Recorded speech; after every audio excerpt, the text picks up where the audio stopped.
Okay, welcome. We're talking about speech, what the book of Proverbs has to say about speech. Let's do another episode of this. So today, first of all, I want to talk about reproof versus flattery. We've been looking at so many things about being gentle in your speech and bringing healing in your speech that some people might think that I'm saying that we can never say anything to anybody that's negative.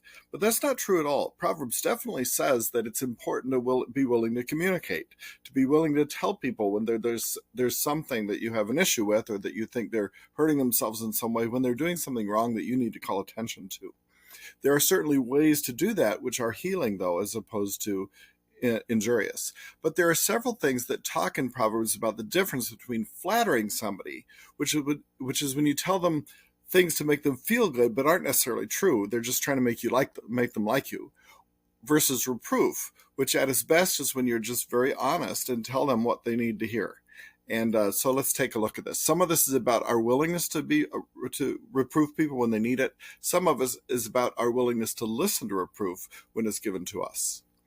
Okay, so the first one brings out a common theme here, which is that you have to think about the person you're reproving and whether they're open for it, and decide partly based on that whether this is a good or bad time to say something and whether it's really going to do any good.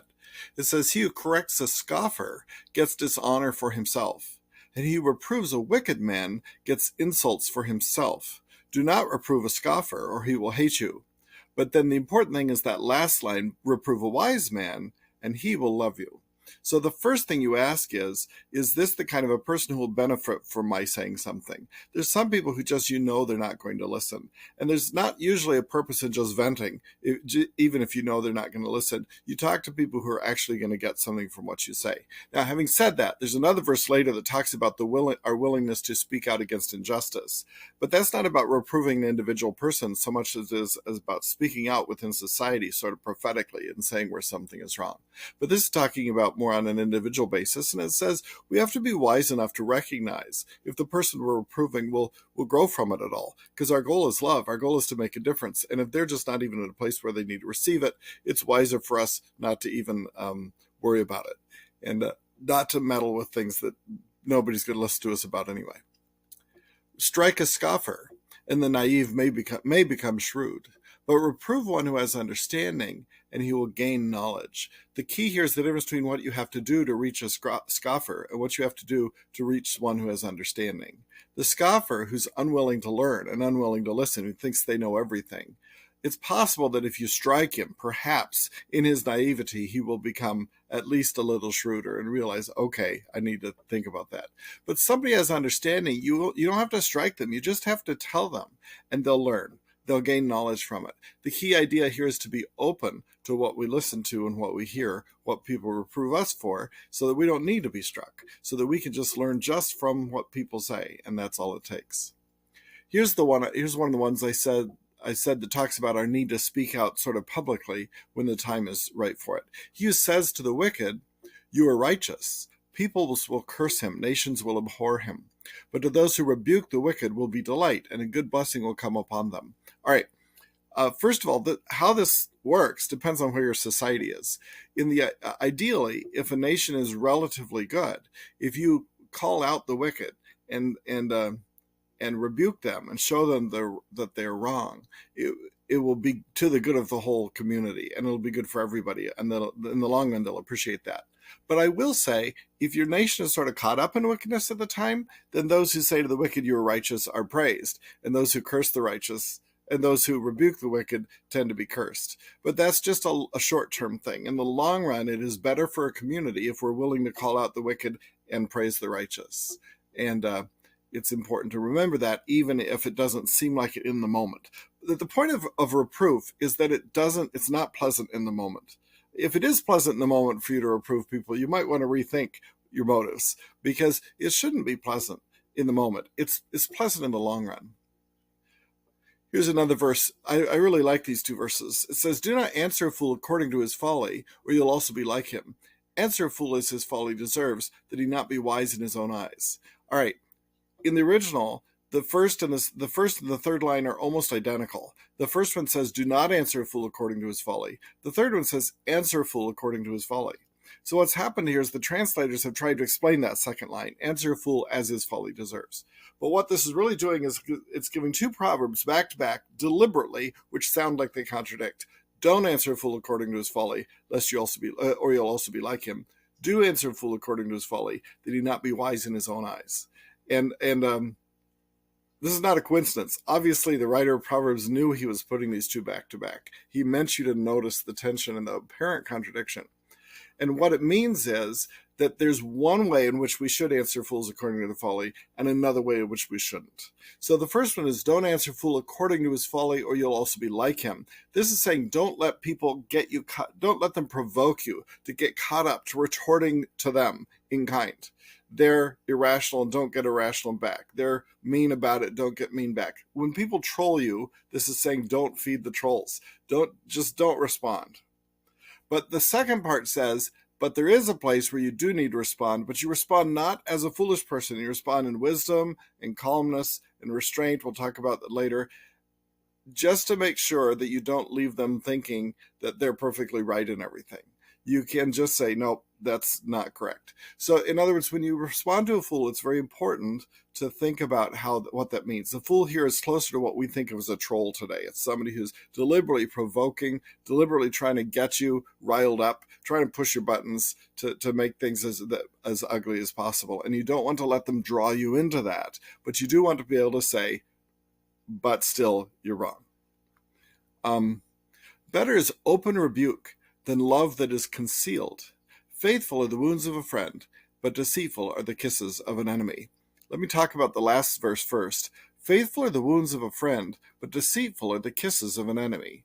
This is saying your friend will be loyal enough to you that they're more concerned about what's good for you than they are about how you're treating them. And they're willing to wound you in their faithfulness, in their loyalty, in their love for you, if necessary. But an enemy isn't worrying about whether it's good for you or whether you're hearing the truth. They're just worried about your relationship with them. And they will give you kisses. They will flatter you. They will tell you good things about yourself for the sole purpose of getting you on their side.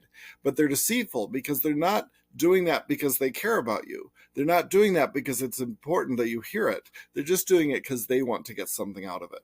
So a friend will be willing to say hard things, even if it's uncomfortable, and even if it temporarily makes you angry at them. An enemy will just be trying to work on what will tickle your ears and what will make you want to hear what they have to say. The first part is also interesting. Better is open rebuke than love that is concealed. It's not saying the rebuke isn't love, but it's saying the important thing is being willing to speak it. The important thing is being willing to communicate. Rebuke needs to be spoken if it needs to be spoken. I mean, if it's something that needs to be said, you need to say it. And concealing love doesn't do any good because you're not speaking it. So it's sort of contrasting. The point is, it doesn't matter whether it's rebuke or love. You need to communicate. You need to be willing to say what needs to be said. Another one says, those who forsake the law praise the wicked, but those who keep the law strive with them. This is saying that if people are already in their hearts wanting to forsake the law, if they're not wanting to follow the law, if they're wanting to be secretly wicked, they're going to end up praising those who are wicked. And on the other hand, those who keep the law are going to strive with the wicked. Our basic moral mindset and our basic commitment to follow God and to be holy and to so on will affect how we respond to wickedness and righteousness around us. He who rebukes a man will afterward find more favor than he who flatters with the tongue. So again, the opposites of rebuking somebody, being willing to say hard things to them, versus flattering them, giving them only what they want to hear. And the key word here is afterward. In the long run, they will appreciate it most of the time. Not everybody, but remember, it says don't reprove a scoffer. But the person who's open and ready to learn may initially be bugged that you said something, but in the long run, they'll think about it and be appreciative. More than if you just flatter them all the time and are a yes man or a yes woman and you never tell them anything that they don't want to hear. A man who flatters his neighbor is spreading a net for his steps. You feel when you're being flattered like somebody really is on your side, but they're not on your side. They're setting traps. They're not on your side. They're drawing you into things you wouldn't agree to otherwise. They're spreading a net for your steps. They may or may not be intending a specific thing that they're trying to do, but it's bad for you. and we need to be aware of that. When a wise man has a controversy with a foolish man, the foolish man either rages or laughs, and there is no rest. This is another one of these verses that says you don't reprove everybody. Some people are just scoffers. They're not going to listen. Some people are just foolish. They're not going to listen. And that's what this is saying. If you get caught up in these debates, if you get provoked to yelling back at somebody or insulting back with somebody, this is such a good picture of the debates, except sometimes I'm not going to say which side is the foolish and which side is the wise, or maybe both are foolish. But when a wise man has a controversy with a foolish man, even if the wise man is wise, notice what happens. There's no rest. There's no peace. There's nothing fruitful coming from this. The foolish man either rages, gets really angry, or just laughs. He just mocks, but there's no communication. There's no connection. Nothing's being learned. All right, let's talk a little bit about restraint. This is the last part I'm going to do today. Proverbs has a whole bunch of verses that talk about the various ways in which we sometimes have to be willing not to say something. So reproof is more about our being willing to speak when we need to. Some of it was still about not reproving a scoffer and so on. But here's a whole bunch of verses about not saying too much, not speaking too quickly, not being too much in a rush. To say something. And boy, when you're like me, I process out loud. So I think by talking and by talking to others. It is so easy for me to say too much, too soon, too quickly, and realize afterwards, I wish I hadn't said that. Different people struggle with that in different ways. I'm hardly ever too mean or anything, but sometimes I still say things I wish I hadn't said afterwards. This has been so important for Proverbs to teach me the value of holding back sometimes, not saying anything till I've had a chance to count to 10 and think about it. So there's a lot about this in here, restraint on our speech. But again, it has to be balanced with what we've just seen about the need to speak out when the time is right. All right, one just simply says, look, when there's many words, transgression is unavoidable. If you speak all the time, you're going to say some things wrong. If you speak too quickly, you're going to say some things you regret saying. But he restrains his lips is wise. That doesn't mean, again, that he never says anything, but it means he doesn't speak without pondering it, without thinking about it, without knowing this is a good time to speak. We've looked at this before. There's one who speaks rashly, like the thrust of a sword, but the tongue of the wise brings healing. We focused before on the tongue of the wise brings healing part. But I just want to point out here that the one who speaks like sword thrusts, it isn't that they're deliberately trying to thrust the sword all the time. Sometimes it's just rash. They just spoke without thinking, and afterwards they're like, oh, that hurt you, didn't it? And we have to take responsibility for that and be careful not to speak rashly. It takes time and pondering and reflection and care to speak with a way that brings healing. A prudent man conceals knowledge, but the heart of fools proclaims folly. This is saying the wise man not only knows the wise thing that we need to hear, but also holds it back until it's the right time to say it. He conceals it. He doesn't blurt out everything he thinks. But the heart of fools just blurts out whatever folly is in their heart. There's something where, I forget the exact quote, but there's a quote in a movie not Knives Out, but the sequel to it, The Glass Onion, where somebody says to the main character, who's a detective, she says to him, "I just speak the truth." And he says, he says something like, "Oh my dear, there's a difference between speaking the truth and blurting out whatever comes into your head." And there is a difference. And this is sort of talking about that. The one who guards his mouth preserves his life. The one who opens wide his lips, ruin is his. We will save ourselves so much trouble if we learn to think twice before we speak. Wisdom rests in the heart of one who has understanding, but in the hearts of fools it is made known. I think that it, in the second line, does not mean wisdom. I think it means folly. I think it means wisdom. One who has understanding has wisdom in his heart. One who's a fool has folly in his heart. But the other difference, besides what you have in your heart, is how quickly you blurt it out once again. Wisdom rests there to be drawn upon and used when the time is right, when it's good for a timely word, when it's the right time to say something. But folly, I think it, I say it. And that's, again, a problem. The heart of the righteous ponders how to answer, but the mouth of the wicked pours out evil things. Same idea. The righteous has righteousness in his heart. The wicked has evil things in his heart. But the other difference here is that one ponders, thinks, reflects, thinks what's the best way to say this? Is this the right time to say this? And just how should I say it? What should I say? And the mouth of the wicked just pours it out without thinking. Again, this doesn't mean that the righteous never speaks. You ponder and then you answer, but you don't speak too quickly or without reflection. He who restrains his words knows, and he who has a cool spirit is a man of understanding. In other words, as opposed to being roused to anger and temper and speaking out of that. You stay cool, you stay chill, you just respond. Even a fool, when he keeps silent, is considered wise. When he closes his lips, he's prudent.